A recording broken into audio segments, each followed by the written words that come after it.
Welcome to the 4 P's of Creative Learning module. In this module, we will explore the 4 key ideas of play, peers, projects, and passion. These form the foundation of creative learning. These principles are inspired by Mitchel Resnick's work with Scratch Foundation. They will help learners explore new ideas in a hands-on way. We will also see how the 4 P's have transformed classrooms in Kenya. By the end of this module, you will understand the 4 P's framework. You will identify practical ways to integrate the 4 P's into classroom activities. And finally, you will reflect on how the 4 P's can enhance student learning outcomes. The 4 P's framework encourages hands-on, meaningful, and joyful learning experiences through play.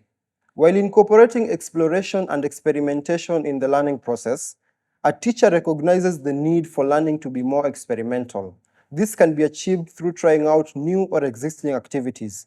These might be existing or teachers' own designed games. Play is an opportunity to make learning more fun and engaging for students. And this is through using diverse teaching and learning materials that aid experimental learning. The second P is peers. Learning flourishes as a social activity, and we encourage teachers to create learning environments where learners build teamwork and shared learning in the classroom through group projects and activities. One of the key competencies of competency-based education is communication and collaboration. When teachers allow students to work on curriculum activities where they can freely share and discuss ideas in the classroom, the concept of peers is realized. This builds on to projects. Students learn best when they are engaged in playful curriculum activities in the classroom.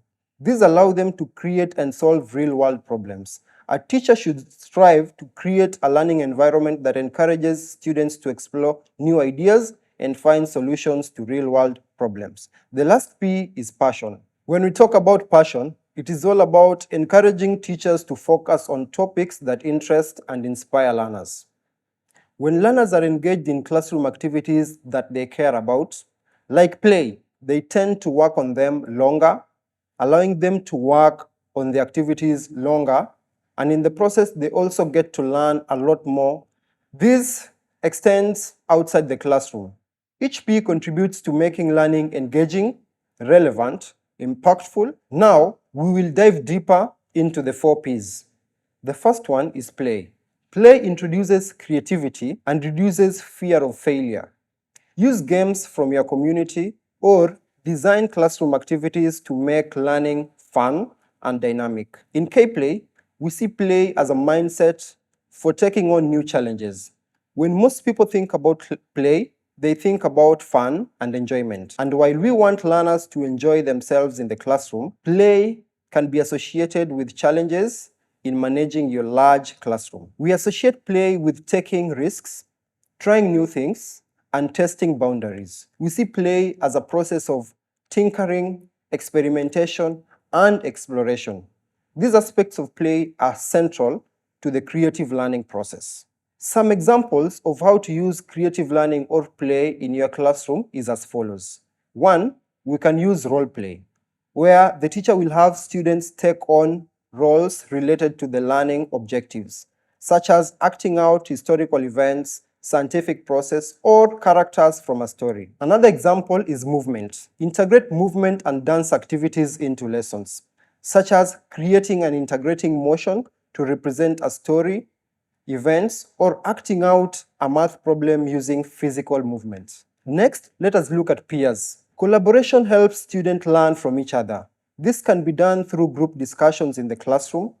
The teacher has to find a way of grouping learners in a way that complements their own strengths. The teacher can engage learners in peer reviews where they get to examine each other's work and comment on them, or create team challenges to encourage more collaboration and peer working.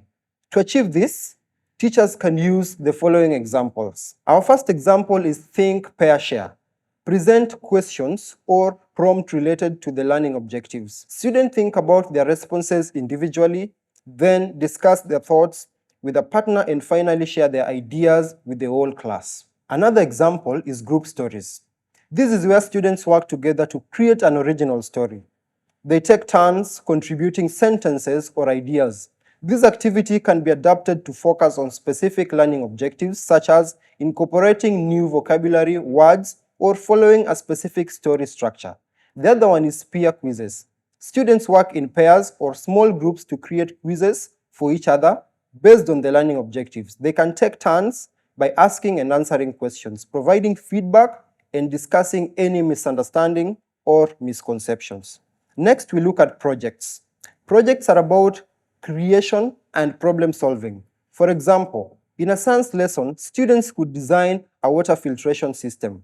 This approach builds critical thinking and problem solving skills. Some examples of activities that can be done with students include making a poster. Students create informative posters on specific topics. An example is a science concept, a historical event, or a story's main idea. They can use drawings, pictures, and short text to convey their understanding of the topic. Another example is write a story. This is where students can invent a story that helps them learn. The story should have a beginning, a middle, and an end. Next, we are going to look at passion. This is where we engage students by aligning lessons with their interest. For instance, use popular themes like sports, music, technology to teach core concepts.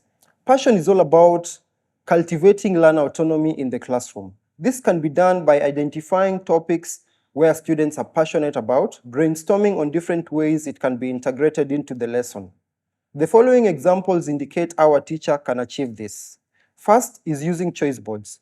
Create a choice board with various activities related to the learning objectives, allowing students to select the ones that appeal to their interests and strengths. Encourage learners to use media such as music, sounds, graphics, and photos. Since we know that many young people are passionate about media, provide learners with a few options to incorporate media in their projects, such as making songs to describe a concept or a photo collage to show how their ideas works. Give them choice from PlayLab materials so that learners can choose materials for their activities and create this into projects. These will provide an easy-to-manage constraints while giving learners the option to choose materials they are curious or excited about. Tom was a bright young boy who struggled to engage in traditional classroom activities, but I had to teach him about wildlife conservation for our science and environmental class. He often found it difficult to stay focused and had a hard time keeping up with the rest of his classmates. One day, instead of asking them to open their books to read the text, I introduced a collaborative project that allowed students to work together and explore a topic they cared about. Tom was paired with Lucy, a student who shared his passion for nature, and together they decided to focus on protection of endangered species in their local environment. Their project involved researching the threats these species faced and creating a poster presentation to raise awareness among their peers. They were allowed to use any creative material they had and to draw and express their ideas through text, images, sketches, and performances. But they had to focus on the topic and really learn about the key concepts from the lesson. To make the project more engaging and enjoyable, I encouraged them to think outside the box and use their creativity. They decided to turn their research into a fun and interactive game, where classmates would answer questions and learn about endangered species. Which techniques did the teacher use to help Tom? The teacher used the following techniques. First, projects. The lesson transitioned from a passive reading to an engaging activity with a clear starting point and a final outcome. The teacher used peers. The lesson shifted from individual learning to collaboration and co-creation between Tom and Lucy. The teacher also used passion. Students were given the freedom to choose a subject they cared about within the boundaries of the lesson topic, wildlife conservation. The teacher also used play. The lesson allowed students to incorporate fun and engaging elements such as colors, images, photos, drawings, and quizzes, as long as they promoted learning. Thank you.